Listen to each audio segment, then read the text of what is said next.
जी नाज़रीन, जीअं त لاڙڪاڻي में नंढी चूंड थी रही है PS 11 ते एक तरफ़ पाकिस्तान पीपल्स पार्टी जो अॻवान जमील अहमद सूमरो है तो ॿिए तरफ़ GTA जो अॻवान मौज़म अली खान अब्बासी है। चूंड सरगर्मियूं तमाम ज़ोर ऐं शोर सां हली रहियूं आहिनि। अचो त لاڙڪاڻي वासियुनि खां कमेंट्स वठूं त हू कंहिंखे वोट कंदा ऐं कंहिंखे सपोर्ट कंदा। जीअं त لاڙڪاڻي में नंढी चूंड थी रही है, पीपल्स पार्टी तरफ़ां जमील अहमद सूमरो बीठो है, GTA तरफ़ां मौज़म अली खान अब्बासी बीठो है। अवां कंहिंखे वोट ॾींदा? मौज़म साहब के असां वोट ॾींदासीं। जीअं त असांखे PPR ॾिनो छा आहे, न गिटीअ में न नालियूं न छा, न असां ग़रीब माण्हू वञूं था, रस्ता ख़राब लॻा पिया आहिनि। असां मौज़म साहब खे वोट ॾींदासीं।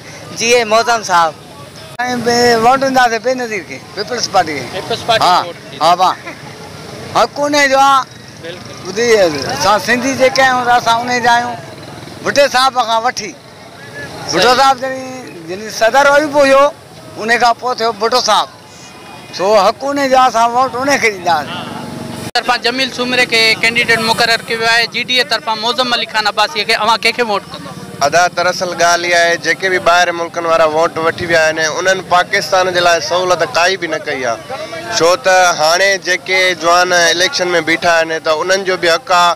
मौज़म साहब अब्बासी अलाह हयाती ॾेसि, जहिड़े टाइम कोई बि वेंदो आहे देर जो राति जो, माना उन्हनि जी मदद कंदो आहे, निकिरी ईंदो आहे। वोट उन्हनि जो ई हक़ आहे, मौज़म साहब अब्बासी जो। ॿाहिरि कंहिं बि माण्हू जो वोट हक़ न आहे। छाजे करे उहे वोट वठी था वञनि, उहे ज़ाहिर न आहिनि, चढ़ी था वञनि। तव्हां लाड़काणे जो रोड ॾिसो, नालियूं ॾिसो, काई बि सहूलियत न आहे, बिजली जी बि काई बि सहूलियत न आहे।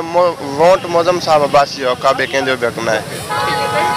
उनखे ॾींदासीं जेको असांखे पहिरियों ट्रांसफार्मर हणाए ॾींदो, न त कंहिंखे बि 500 वोट आहे असां चांडियुनि जो। नज़र माला में गाद गिटी ते 5 साल 6 साल थी विया आहिनि, सभिनि खे खटरायो आहे, पर कंहिं बि ट्रांसफार्मर न हणाए ॾिनो आहे असांखे। हाणे जेको तव्हांखे ट्रांसफार्मर हणाए ॾींदो उनखे वोट उनजो आहे। ट्रांसफार्मर जेको बि आया आहिनि, ड्राड़ू हणी आहिनि, लिखी आहिनि, बाबा हणी था ॾियूं, ठाहे था ॾियूं, पर कुझु बि न थियो आहे। घिटियूं कुझु बि न थियल आहे। जंहिं चंजे कॾहिं बि लॻाऊं त ट्रांसफार्मर असां उनखे खटराए बि आया आहियूं, पर ट्रांसफार्मर कॾहिं न लॻो आहे। हा, जेको माना ट्रांसफार्मर जेको बि हणाए ॾींदो वोट उनजो आहे। 12 महीना बिजली कान्हे का नज़र में, हे न वेठा नथा वञूं। घिटियूं त सुई असांजी ॾिसो, गटर कीअं थी था वञनि, कहिड़ी सां सफ़ाई जो कुझु बि कोन्हे, को ॿिन्ही मज़ो। असां हिन जी बि ॻाल्हि कया त हुन जी बि ॻाल्हि था कयूं। वोट ॿिन्ही खे कोन्हे, छाजो वोट जो भला फ़ाइदो को मिले कोन थो, वोट ॾियूं छो? ॾींदासीं न त ॾुख बि न कंदासीं, बसि जान ई छुटी। इमरान खान त रुगो टैक्सनि मथां टैक्सूं लागू कयूं, हाणे कम जो आहे। असां ईअं था चऊं, असां हिननि पार्टियुनि में रहिया आहियूं न, असांखे हे पार्टियूं खपनि ई कोन थियूं, बसि न खपे न PP न। لاڙڪاڻي में नंढी चूंड थी रही है PS 11 ते। एक तरफ़ पाकिस्तान पीपल्स पार्टी जो उम्मीदवार है जमील अहमद सूमरो, त ॿिए तरफ़ वरी GTA जो अॻवान है मौज़म अली खान अब्बासी। अवां कंहिंखे वोट ॾींदो?